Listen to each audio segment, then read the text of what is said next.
समाज के सबको अपने अपने देवता मानते हैं, तो हमारा भी धर्म है गौड़ी धर्म, जिसके लिए हमें मांग उठानी चाहिए कि सारा समाज अगर इस तरह का अगर है तो हम प्रकृति के पुजारी हैं, हमारे देवी देवता, अरे हम शक्ति के प्रतीक है, पुजारी हैं।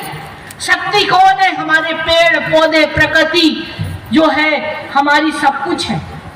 अगर हम उनको मानते हैं, हमारे तो बड़ा देव, हमारा इष्ट देव है जो हिंदुस्तान के लाखों करोड़ों उसके प्रति आस्था रखते हैं, इतने बड़े देव जो हमारे इष्ट हैं। तो आप बताइए कि ऐसी परिस्थिति में लोग कहते हैं कि गणेश जी को मत मानो, भगवान राम को मत मानो, हम रावण के वंशज हैं। तो मैं एक बात कहना चाहती हूँ, रावण के वंश हो या मेघराज के वंश है, अरे रावण तो सबसे बड़ा ब्राह्मण था, बड़ा विद्वान आदमी था, वो तो हिंदू था ना। तो वंशज भी हुए तो पूरा आदिवासी समाज जो अपने आप को कहता है वो तो केवल उसकी बुराई को लेकर हिंदुस्तान उसको रावण का जो अहंकार था उसको लेकर मनाते हैं, लेकिन वो बहुत बड़ा विद्वान भी था। लेकिन मेरा कहने का मतलब है कि हम पूरे 12 करोड़ देश के जनजाति समाज अगर जो है तो वो हमारे गोंडी समाज हमारा धर्म है। 8वीं सूची में इसके लिए हमारी मान्यता मिलना चाहिए, इसकी मांग करना चाहिए। जैसे दूसरे धर्मों की मान्यता दी, उस विषय में आपको शिक्षा के क्षेत्र में जागरूक होना चाहिए। क्या आप नहीं चाहते हैं कि आपके बेटे इंजीनियर बने, डॉक्टर बने, अच्छे आईएएस बने, अच्छी नौकरी में जाए? आज मुझे सुबह ही 2 ऐसे नौजवान हमारे आदिवासी समाज के आए और कहा कि इनका अभी इनका सिलेक्शन हुआ है आईएएस के पद पर। ये कितनी खुशी की बात है। क्या उन्होंने ये रास्ता अपनाया था? बहुत सारे डॉक्टर्स हैं, अभी बहुत सारे अधिकारी भी हैं जो इस पद पर पहुंचे हैं। क्या इन्होंने इस तरह की शिक्षा दीक्षा देकर इस तरह का कार्य किया है? आज अगर मैं राज्यपाल के रूप में हूँ, ये समाज ये सोचना चाहिए कि मैं भी एक आदिवासी गौंड समाज से मैंने जन्म लिया है। अगर मेरी सोच, मेरी विचारधारा, मेरी समाज के प्रति कर्तव्य परायणता अगर नहीं रहती तो शायद आज राज्यपाल के पद पर मैं नहीं पहुंचती।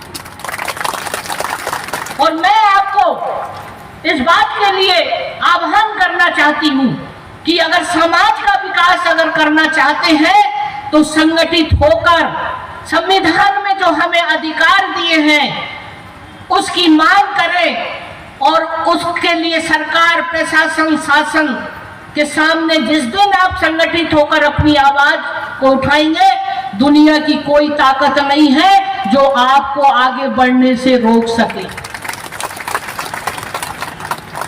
अच्छा, ये बात बताइए, मैं जो भी कह रही हूं हाथ उठाकर बताइए,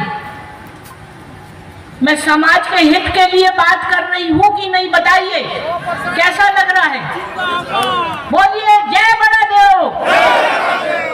चलिए, मुझे बहुत अच्छा लगा है कि आप मेरी एक एक आवाज को सुन रहे हैं और ये बात मैं दिल से बात कर रही हूं। मुझे किसी की चिंता नहीं, किसी से डर नहीं, और अगर मैं किसी के लिए अगर सोचती हूं तो मेरा प्रयास रहता है कि उस व्यक्ति को अंतिम समय तक न्याय दिलाने का मैं प्रयास करती हूं, और ये मुझे खुशी है। अध्यक्ष जी, इस गौंड समाज के माननीय श्री उमा शंकर रामपोर्ते जी, आपने मुझे यहाँ बुलाकर और इतनी बड़ी संख्या में मैं देख रही हूँ समाज को इकट्ठा किया है।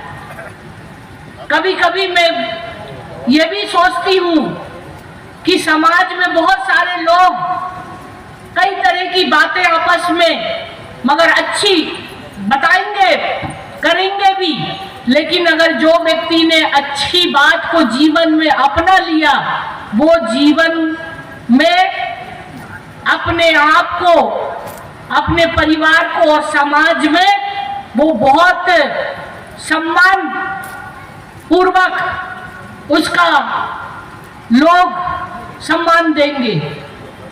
क्योंकि कई बार ऐसा होता है कि हमारा, मैंने कहा ना कि जो एक सीधापन है, कई बार अच्छी चीजों को हमारे व्यक्ति बहुत कम अपनाते हैं, जो टेढ़ा मेढ़ा चलता है उस पर जल्दी झुक जाते हैं।